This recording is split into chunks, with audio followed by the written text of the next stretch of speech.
Payroll Transformation Project of the Year.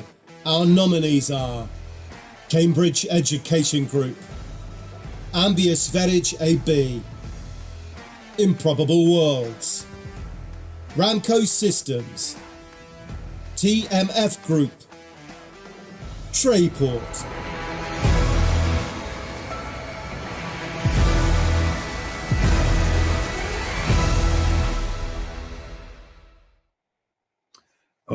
I have to say, I'm finding this evening quite wonderful, and I'm hoping wherever you are in the world, and I know we literally have people all over the world, India, Sri Lanka, Japan, Australia, watching. If you're in Australia, good morning.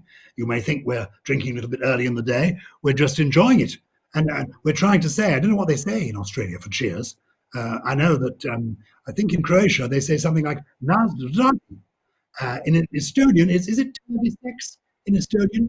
I don't know. Anyway, whatever you say in Australia, I'm saying it to you. Cheers. And you can watch this all again tomorrow. If you want to believe what's quite happening, you can tune into it tomorrow. And I'm wearing the jumpers that I'm wearing because Christmas is coming. And I want to show you this one. I've got my Christmas jumper already. Christmas is coming. This is marvelous. We're going ahead with Christmas in this country. Whether you're Christian or pagan or whatever you may be, we still like a little bit of a festive, and we're still going ahead with it.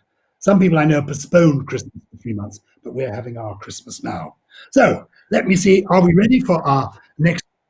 Oh, very good. So I didn't mention to you earlier, this is quite fun doing this like this. I hope one day that we'll actually be meeting again in person, because I love real awards, though some of them are quite strange, not as relaxed and easy as this one. The last award I did before lockdown in the UK was the British Funeral Directors Awards. Rather a bizarre event, but again, key people, funeral directors. And the awards were held at the end of their day-long show. They had a kind of trade fair. And the trade fair was in this room, huge room, the Grosvenor House Hotel in Park Lane in London. And all over the room, they had open caskets and little cremation kits puffing away. A bit disconcerting, because in the caskets, they had sort of waxwork sitting up and sort of waving at you.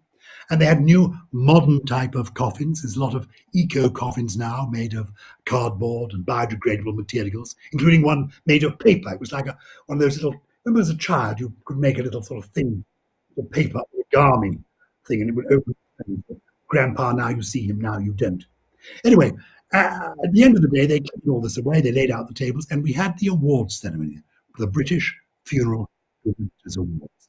I'll tell you more about it in a moment, because I think I've got to go to Tara now, who is going to tell us. Tara, how are you there, Tara? This is our moment. Can I say, you've come wearing the glitter, Tara. I'm liking it. I try, Giles. You succeed. Can I say you succeed?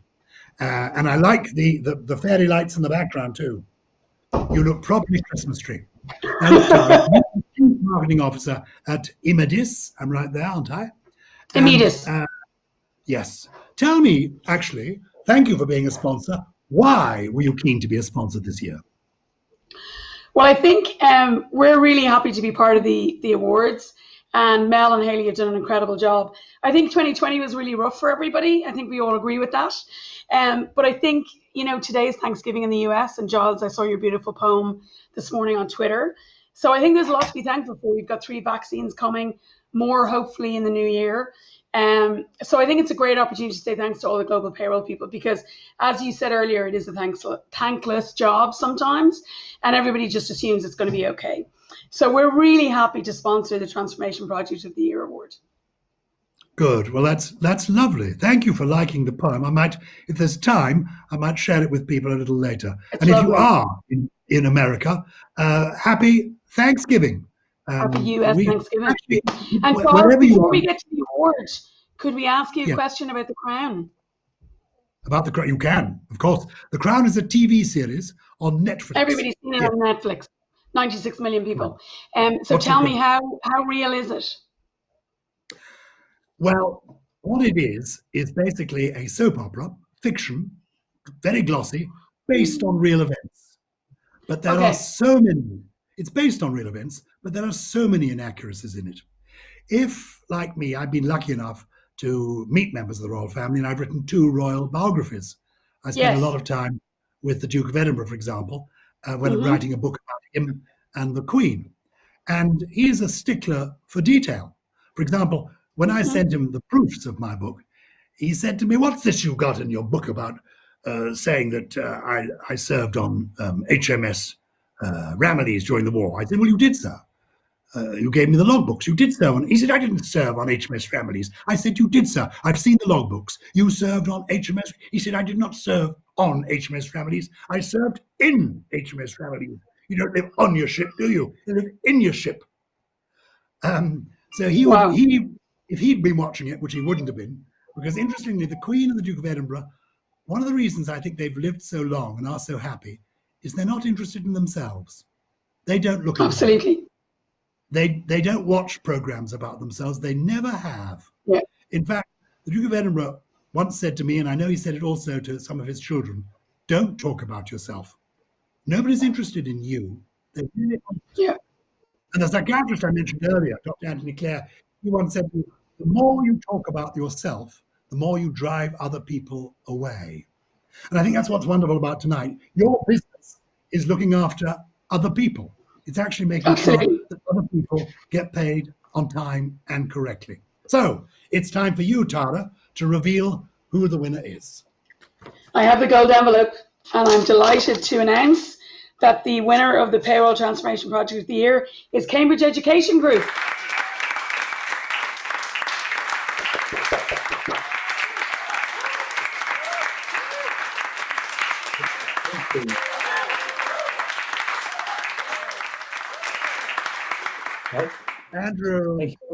Andrew, did you expect to win? You've dressed up for the occasion. You look for business. Mel gave us the very tight brief. It was black tie, Giles, so I thought better. Congratulations. You Thank you. look the business. Cambridge Education Group. What do you do? What are you about?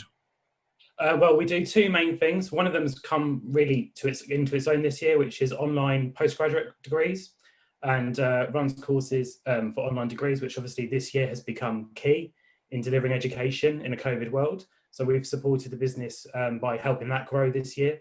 And we also do on pathways into universities, mainly in the UK, but also in the EU. So we support students getting into their university of choice with our partners. So that's kind of what we do, and how we support that business is by helping that grow. And was one of these the transformation project that you've got the prize for? So we did it for all these businesses. So the Cambridge Education Group is the group as a whole, and we've done it for all these businesses together. Congratulations. Well done, you. It's quite exciting to be the best in the world, because this isn't some tin pot local award ceremony. This is global. Andrew, you are the global king of the world. So enjoy your moment. Congratulations. Well done. Thank you to our team. Yeah, thank you to our team as well who deliver it, because they've done an amazing job. Good. Well done. Well done, Andrew. Well done, amazing team. Go and get slaughtered with them. Just relax, unwind, run riot. And thank you very much for dressing up for this special occasion. Skull. Thank you. Turbisex. Yay. Well done to Andrew there. And let's move on to our next Global Award.